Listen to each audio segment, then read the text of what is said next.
50 years ago today, I wandered into the Cafe Chino. I remember the date because it was my niece Joni's birthday.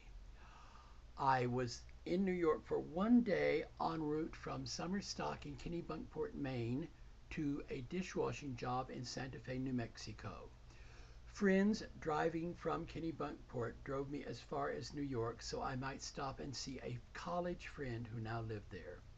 He was not home, so I asked his landlady where Greenwich Village was, where the artists are, and she directed me to a subway. It let me out at 7th Avenue and 14th Street. I followed a Salvation Army band downtown to Sheridan Square, where I turned left to explore West 4th Street, which looked very villagey. On West 4th Street, I saw a beautiful boy named John P. Dodd and followed him around a corner to an obscure little one-block long side street called Cornelia Street. He entered a storefront labeled the Cafe Chino. I followed him, and as far as I'm concerned, I have never left.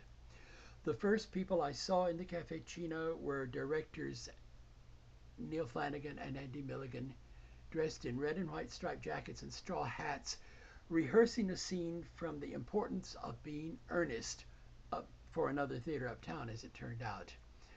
When they finished, Johnny turned on the lights in the jukebox, and then Phoebe Mooney and another woman came out and did that week's show, which was scenes from Shakespeare. I never left.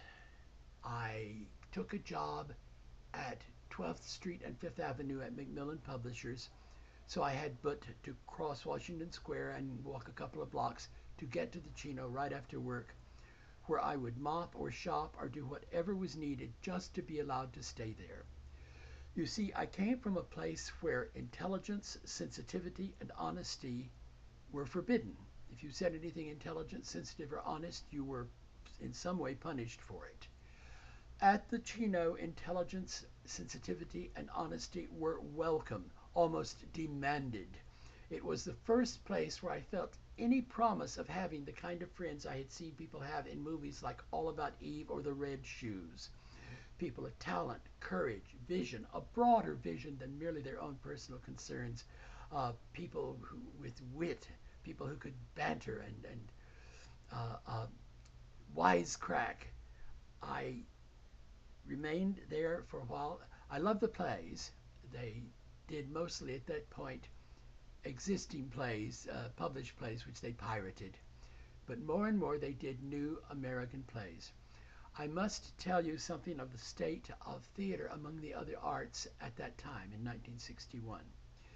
The other arts, starting with painting, had entered the modern era in the middle of the 19th century. The realists in literature in Paris and the impressionists in painting came up with a new credo. They felt they must write or paint in certain ways even if no one bought it. This quickly infected the other arts, and we entered the modern era. Theater did not enter this era because it cost money to do theater. You need space, time.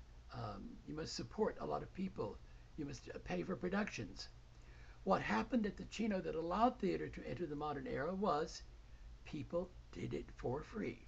They did theater at the Chino and at the other original off-Broadway theaters for free. They did them in places which made their living other ways: coffee houses, galleries, churches, bookstores, bars.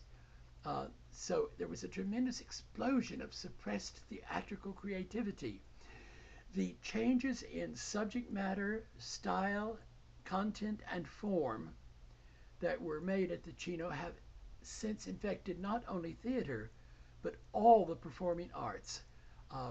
Those who remember what the performing arts were like in 1961 can see the influence of the Chino and its many, many children in every stage play, movie, TV show, rock concert, dance, opera. Um, there's no point in listing all the great people. You can go to the website whose name is at the bottom of the screen and learn much more about them. I loved Joe Chino, and I loved what he made happen at the Cafe Chino, and I loved the people that he made it happen for. I deeply regret the loss of many of those friends. I don't regret the time I spent with them or anything which people say one might have given up in order to be there and stay there. As I am quoted as saying, yes, I live in the past, and if you had my past, so would you. My heart will always be in Cafe Chino. My heart will always be in Cafe Chino.